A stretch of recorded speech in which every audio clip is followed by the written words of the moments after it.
Hello everybody, hello friends. Oh, it's really good to be with you. Are you ready for a story today? Well, we're nearly ready because we have lit our candle to remind us that Jesus is with us, and we need to say hello to our special friend who today is Peter. Let's say hello to Peter. Hello, Peter. Hello. How are you? Are you good? Have you had a good week? Super duper. Let's sing hello to Peter. Are you ready? Hello, Peter. Hello, Peter. Hello, Peter. How are you today? Are you good? Yes. Thumbs up.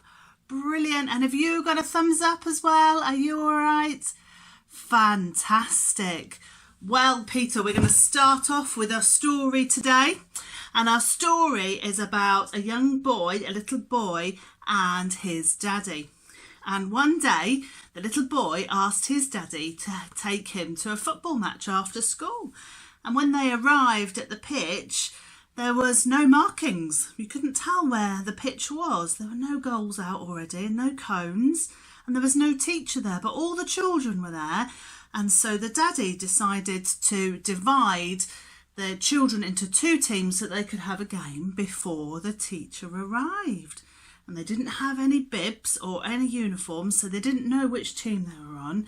And the father didn't have a whistle, and he didn't even know the rules of the game. He just had to shout orders.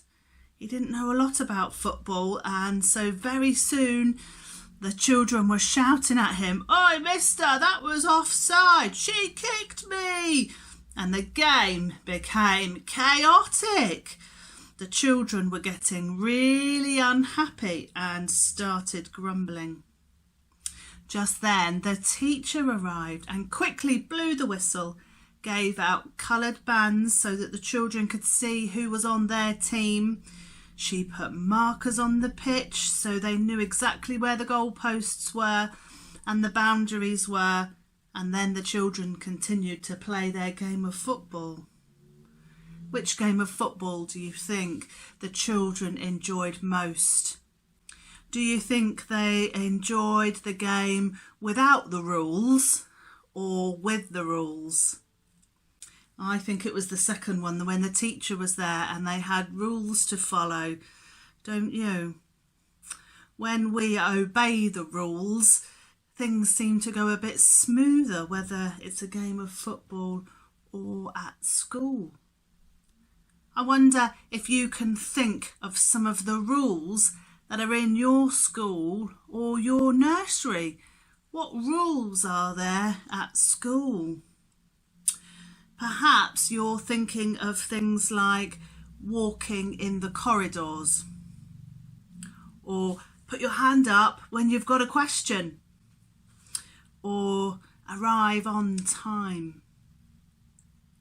Perhaps you're thinking of some of the newer rules to follow, things like making sure that you sanitize your hands before class, or following a one-way system and coming in a different entrance, or keeping in your bubble. And what rules are there at home? What rules do you have at home? Perhaps you're thinking of things like making sure you brush your teeth before you go to bed, or perhaps you've got a rule about eating all your vegetables. What about playing nicely with your brothers and sisters, or take your shoes off when you come in, or perhaps you have different rules in your house. What do you think would happen if we didn't all stick to the rules? I think we'd be less safe and would soon get really grumpy with each other. In the Bible, we can read about some of the rules that God gave to his people to follow. God actually gave them loads of rules. There were hundreds of them, but we tend to think about 10 of them, 10 rules to follow, and they're called the 10 Commandments. Let's have a look at them. The 10 Commandments are: don't have any other gods except the one true God. Don't worship anything else but God. Don't misuse the name of the Lord your God. Keep the Sabbath day holy. Honour your father and mother. Do not murder. Keep your marriage promises. Do not steal. Do not tell lies. And don't want things that belong to someone else. I wonder what you think of those rules. Are they a good set of rules to follow? Are they easy to follow? And what happens if we don't follow them? God gave us these rules because he wants us to be safe and to be happy and to live alongside each other without getting grumpy.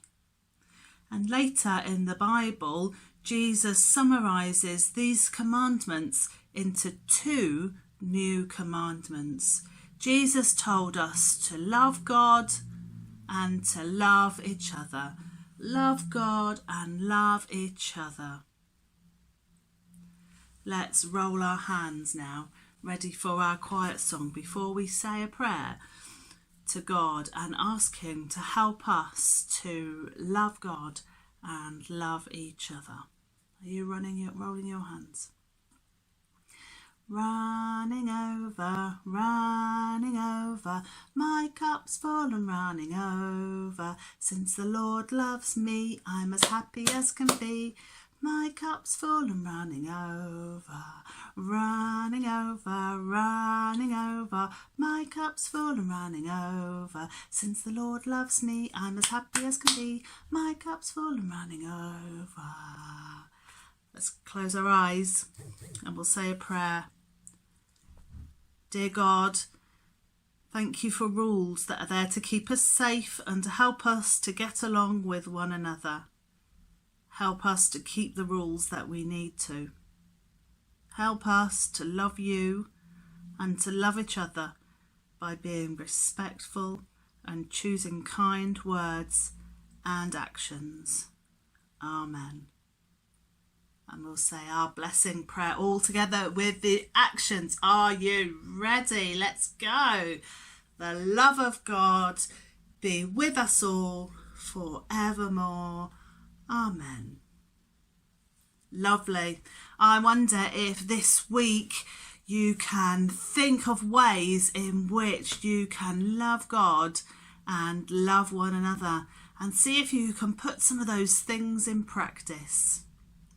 And have a lovely week, everybody. It's time to say goodbye. So we'll say goodbye to Peter. Bye-bye, Peter. See you soon. Give everyone a wave. Bye-bye. And it's bye-bye from Marie. See you soon, everybody. Bye-bye.